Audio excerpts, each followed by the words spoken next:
अस्सलामुअलैकुम viewers, जुहान kitchen garden में most welcome. तो दोस्तों, आज हम ब्रिंजल की ब्रांच से पौधा कैसे उगाते हैं, यानी बैंगन की टहनी से बैंगन का पौधा उगाने का तरीका बताने वाले हैं।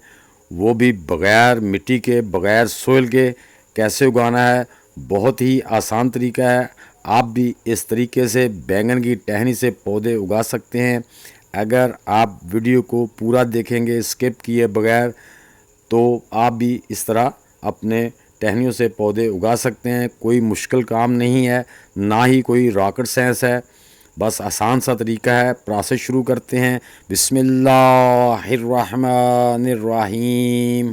जी व्यूअर्स, ये हम एक बैंगन की टहनी ब्रांच काट रहे हैं मुनासिब साइज़ की, यानी कि वो ना तो बहुत ज़्यादा हार्ड हो और ना ही बहुत ज़्यादा नरम हो, यानी कि मीडियम ब्रांच हो। उसको इस तरह टेपर काट लेना आपने, और उसके ऊपर जो आखिरी लीव है ना, कोम्पल वाली ब्रांच लेनी है।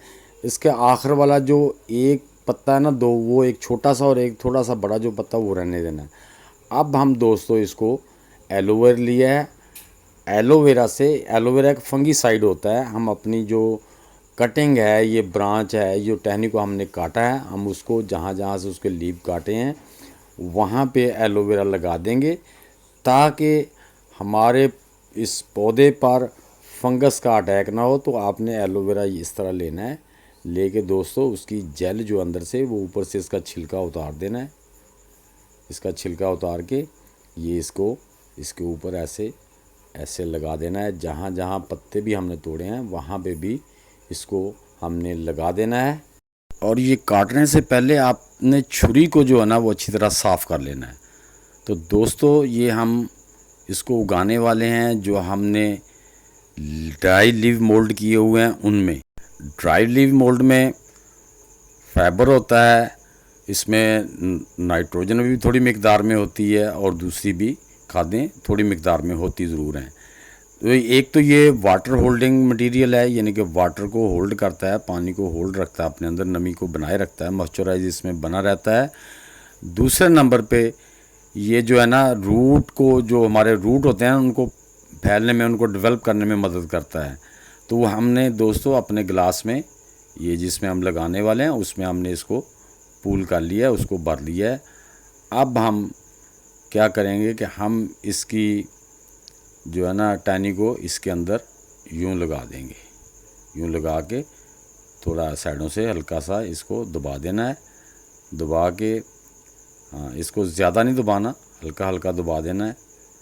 अब हम इसमें थोड़ी वाटरिंग कर देंगे, ज़्यादा नहीं, थोड़ी वाटरिंग करेंगे, क्योंकि उसमें पहले भी मॉइस्चराइज है। तो अगर मॉइस्चराइज ज़्यादा हो गया तो पानी, नमी ज़्यादा होने की वजह से हमारे जो रूट हैं वो डेवलप नहीं होंगे। इसलिए इसको बस इसमें मॉइस्चराइज बना रहे, नमी बनी रहे, ज़्यादा पानी नहीं देना। तो ये देखें दोस्तों, ये 25 दिन के बाद ये देखें माशाल्लाह पौधे के लीव जो लगे हुए थे बड़े हो गए हैं। इसकी एक साइड से भी ब्रांच जो थी वो भी निकल आई है। तो ये देखिए 25 दिन का ये दोस्तों रिज़ल्ट है। मैं ऐसे ही आपसे नहीं कहूँगा ये 8 दिन में होगा या 15 दिन में, ये 25 दिन के बाद का रिज़ल्ट है, आपके सामने है।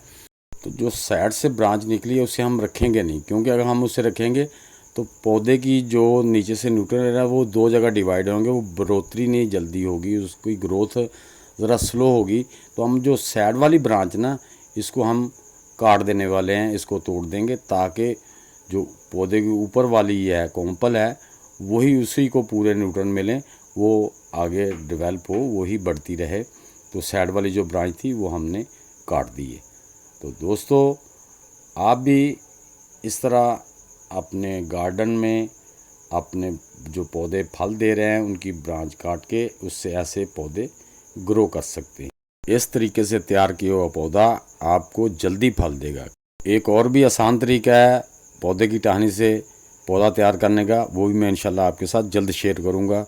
तो दोस्तों, मेरी ये वीडियो आप सब दोस्तों को कैसी लगी, अच्छी लगी है तो इसे लाइक और शेयर लाजमी कर देना, और कमेंट बॉक्स में लिखना कि वीडियो कैसी लगी। जो दोस्त मेरे चैनल पे नए हैं वो भी मेरी वीडियो को लाइक और शेयर कर दें, और बेल चैनल को सब्सक्राइब कर दें, और बेल आइकन को ज़रूर दबा देना, ताकि हर आने वाली नई इन्फॉर्मेटिव वीडियो का नोटिफिकेशन आप तक पहुंच सके। तो दोस्तों मिलते हैं इंशाल्लाह नेक्स्ट वीडियो के साथ। तब तक के लिए सब दोस्तों को अल्लाह हाफिज़।